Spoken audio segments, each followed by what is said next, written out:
Today, we're setting off on an exciting journey through the incredible evolution of trucks in the Dakar Rally. A story that goes back to the vibrant 1980s, when adventure and adrenaline came together in a show like no other. It was a time when anything seemed possible. Formula One roared with over 1,000 horsepower. Group B dominated the motorsport scene, and the Dakar was just starting to make a name for itself in the world of racing. In 1979, trucks were mainly seen as logistics and support vehicles in the Dakar, and the idea that they could compete on the same level as cars and motorcycles sounded more like a dream than a real possibility. However, all that changed when DAF, a Dutch manufacturer, unleashed its twin-engine beast onto the scene. This monster proved that trucks could be formidable rivals by overtaking a Group B Peugeot 205 T16 at over 220 kilometers per hour. The man behind this feat was Jean Derouille, a former motocross rider who became a bold transport entrepreneur. With a handful of courage, passion, and a limited budget, Derouille decided it was time to show the world what a truck could do in the Dakar. The truck he chose for his adventure was a DAF NTT 2800, which he modified for competition. Despite being a production model, its six-cylinder engine, which was licensed from Leland, gave it impressive performance. This six-wheeled truck, with its unmistakable pronounced nose design, earned the nickname the Nose. In those days, most of the teams competing faced an alarming dropout rate. Only 9 out of 20 trucks managed to reach the finish line that year. Despite that, in his first competition season in 1982, Jean managed to take first place in his category of over 10 tons, thus setting the course for his ambition to conquer the rally.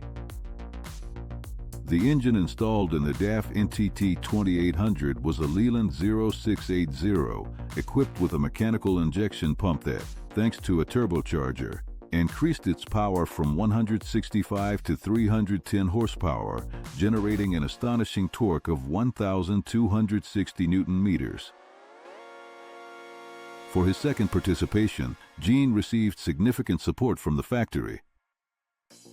He understood the importance of marketing and knew that to attract the attention of the public and the media, his truck had to stand out. And boy, did it ever. In 1984, the Dutch team arrived at the race with a DAF FAV 3300 4x4, known as the two-headed monster. Its design caught everyone's eye. It featured a second cab which, although fake, concealed a second six-cylinder engine that delivered 400 horsepower to the front wheels. Altogether, this truck had 800 horsepower and four-wheel drive, reaching a top speed of 160 kilometers per hour. Unfortunately, El Monstruo was unable to finish the race due to a mechanical failure, but Jean's competitive spirit only grew stronger. Jean's desire to succeed led him to make more modifications to his new truck, nicknamed the Bola. This 1985 model featured a low rear section and a hump behind the cab. The double cab was removed to improve aerodynamics and reduce weight, but it still had the same DAF 3300 engine. The dual-engine setup continued. With two units of 450 and 420 horsepower, this resulted in an impressive total of 870 horsepower.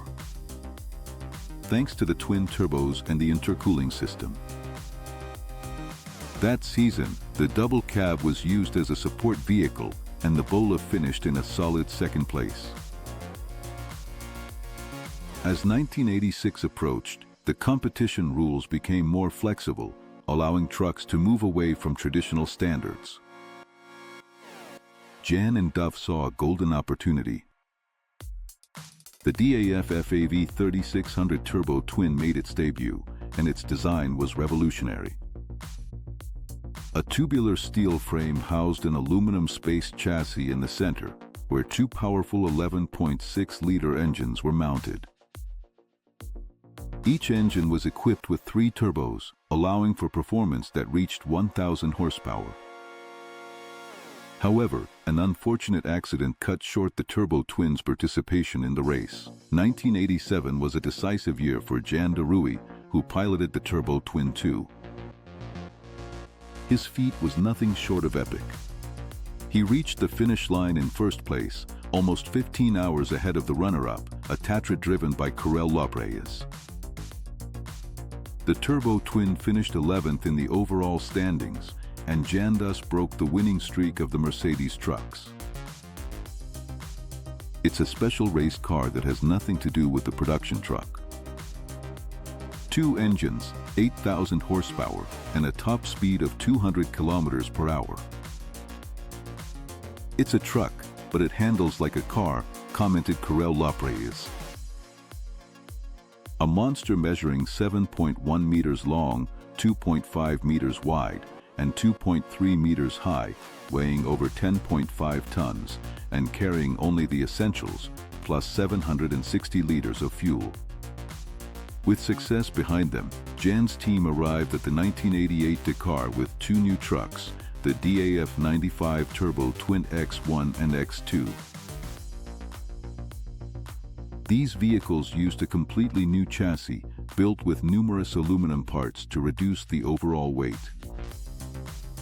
With a 6-turbo engine, the X1 reached an astonishing 1,220 horsepower, while the X2, driven by Jan's teammates, produced 990 horsepower. These trucks could reach top speeds of up to 220 kilometers per hour. Some sources even mention 240 kilometers per hour. The footage of a DAF truck overtaking a 360 horsepower Peugeot 205 T16 still seems out of this world, especially considering that this giant could accelerate from 0 to 100 kilometers per hour in just 7.8 seconds, consuming 1 liter per kilometer at its peak. Those were glorious times for Jan de Rooij in the 1980s. With Jean behind the wheel, the team shined, taking 5th place overall and dominating in the truck category.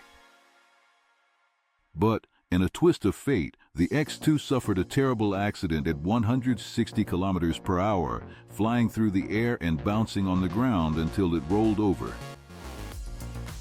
The tragedy claimed 2 of the drivers, Theo van der Rijt and Christian Ross, who were injured, while the navigator Kees van Lubberson was thrown from his seat and died instantly. This heartbreaking incident led Jean to withdraw from competition for several years, and the truck category was not included in the 1989 Dakar, prompting the introduction of stricter regulations to improve safety, such as the 150 km/h speed limit. In 1988, Karel Lopez and his Czech team triumphed with the Tatra, and Jan de Rooij did not return to competition until 2002. The impressive DAF trucks, which were once symbols of power and adventure, now rest in a museum in Eindhoven, serving as a reminder of a time when boldness and innovation defied all expectations.